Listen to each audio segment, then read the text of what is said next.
Good morning dear students, कैसे हैं? आई hope कि आप सब बहुत अच्छे होंगे। आपने प्रश्न उत्तर भी कर लिए होंगे और मुझे लगता है कुछ बच्चों ने तो डेफिनेटली याद भी कर लिए होंगे। कर लिए है ना? यस।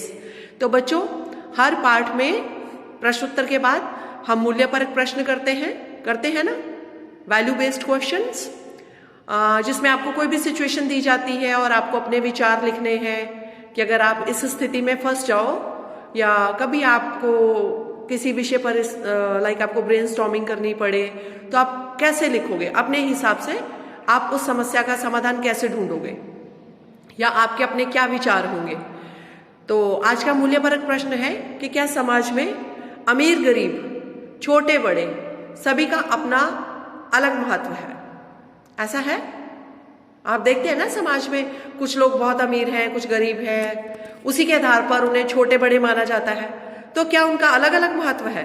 अपने विचार लिखो। उत्तर है, समाज में सभी कार्य सभी लोग मिलजुल कर करते हैं। ये तो आपको मालूम है कि समाज में हमेशा एक वर्ग के ही द्वारा कार्य नहीं किया जाता, सारे वर्ग मिलजुल कर का काम करते हैं। अमीर व बुद्धिमान लोग धन और बुद्धि से सहयोग करते हैं। गरीब तथा साधारण लोग शारीरिक श्रम से, अपनी मेहनत से सहयोग करते हैं। इस प्रकार आपसी मेलजोल से ही समाज के सभी कार्य संभव हो पाते हैं। ऐसा होता है ना?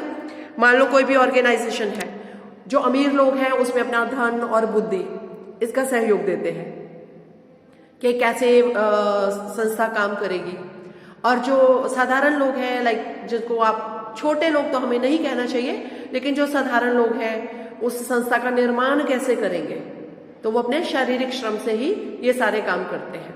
ठीक है बच्चों, तो नेक्स्ट है हमारा, नेक्स्ट पेज पे लिखेंगे वाक्य बनाओ, जो कि आप हमेशा की तरह से खुद से ही करेंगे। सबसे पहला वाक्य है, शब्द है सुराही।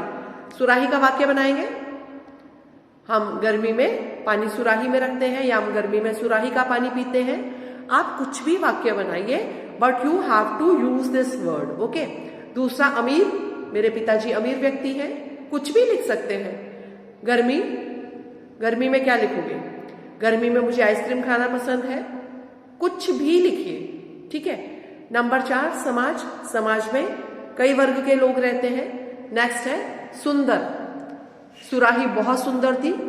देन कुरूप, कालिदास जी कुरूप थे, है ना।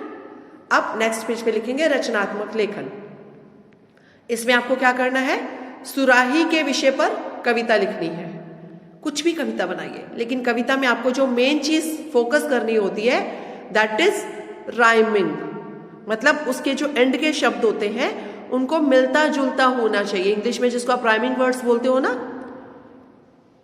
तो एंड में वो होने चाहिए। इससे क्या होता है कि कविता रोचक लगती है, इंटरेस्टिंग लगती है, पढ़ने में अच्छी लगती है। या फिर ऑप्शन है आपके पास, या तो आप सुराही का चित्र बनाइए और उसके बारे में थोड़ी सी पंक्तियां लिखिए।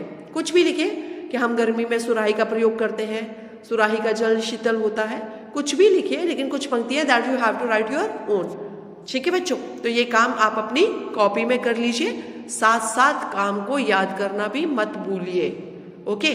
अगर आप डेली बेसिस पे काम करेंगे, आपका काम बहुत ज्यादा इकट्ठा नहीं होगा, आपको थोड़ा थोड़ा काम करना पड़ेगा, और थोड़ा थोड़ा काम लिखने में भी आसान रहता है और याद करने में भी आसान रहता है। ओके बच्चे, take care, bye bye. I hope कि आप मेरी बात मानेंगे। डजंट मीन कि आप क्लासरूम में नहीं है तो आप ऑनलाइन अपने टीचर की बात नहीं सुनेंगे ना? ठीक है, दैट्स गुड। Bye bye.